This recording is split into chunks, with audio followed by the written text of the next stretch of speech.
नमस्कार।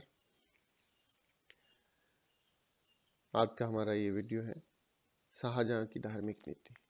जैसा कि पूर्व वीडियो में हमने बात की कि किस प्रकार अकबर ने एक नई धार्मिक नीति का अवलंबन किया, जिसको हम एक उदारवादी और सहिष्णु धार्मिक नीति के रूप में जानते हैं। उसने न केवल इबादत खाने की स्थापना की, बल्कि विभिन्न धर्मों के विद्वानों को बुला करके और विभिन्न धर्मों की अच्छाइयों के बारे में जाना, और उनको जानने के पश्चात उसने एक नई धार्मिक व्यवस्था दी, जिसको दीन इलाही के नाम से जाना गया। दीन इलाही अकबर के शासनकाल में तो चलता रहा, लेकिन आगे के बादशाहों के समय में वो हमें नहीं दिखाई देता है। तो जहांगीर के काल में अकबर की नीति को काफ़ी कुछ आगे बढ़ाया गया, लेकिन इस काल में भी कुछ कट्टरपंथी कार्य प्रारंभ हो गए, या हम कहें कि असहिष्णुतापूर्ण नीति की एक पृष्ठभूमि हमें तैयार होती हुई दिखाई देती है।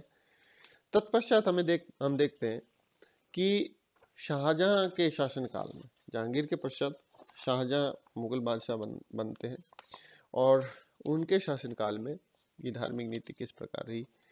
तो इस काल में हम देखते हैं कि शाहजहां ने एक अनुदार धार्मिक नीति को अपनाया। व्यक्तिगत रूप से शाहजहां रूढ़िवादी था, तथा दरबार में धार्मिक कट्टरपंथियों का प्रभाव इस समय दिखाई देता है। और शाहजहां के काल में बादशाह को सिजदा करने की प्रथा बंद कर दी गई, क्योंकि हम देखते हैं बलबन के समय से सिजदा और प्रबोश की प्रथाएं शुरू हो गई थी। तो सिजदा को गैर इस्लामिक माना गया, इसलिए सिजदा को बंद कर दिया गया था।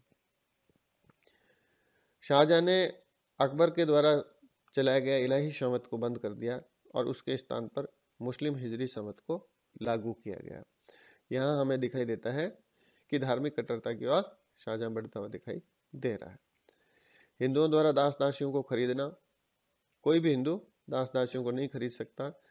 मुस्लिम वेश में रहना, कोई भी हिंदू मुस्लिम वेश में नहीं रह सकता, तथा मुस्लिम स्त्रियों से विवाह करना वर्जित कर दिया गया। ये 3 बड़े काम किए हिंदुओं के लिए कि वो दासों का क्रय नहीं कर सकते, मुस्लिम वेश में नहीं रह सकते, और मुस्लिम महिलाओं से शादी नहीं कर सकते। इसके अलावा इस्लाम के प्रचार के लिए व्यापक उपाय शाहजहां द्वारा किए गए, जो कि उसके लिए एक अनुदार धार्मिक नीति के रूप में माना जाता है इस कार्यों को। और इसके अलावा जो सबसे बड़ी बात शाहजहां के काल में हुई कि शाहजहां ने 1633 ईस्वी में मंदिर निर्माण का कार्य को वर्जित कर दिया गया। जो जहांगीर के काल में मंदिर निर्माण के कार्य चल रहे थे, वो सब काम बंद कर दिए, और 1633 में एक ऑर्डर के द्वारा, एक आदेश के द्वारा मंदिर निर्माण के कार्यों को रुकवा दिया गया।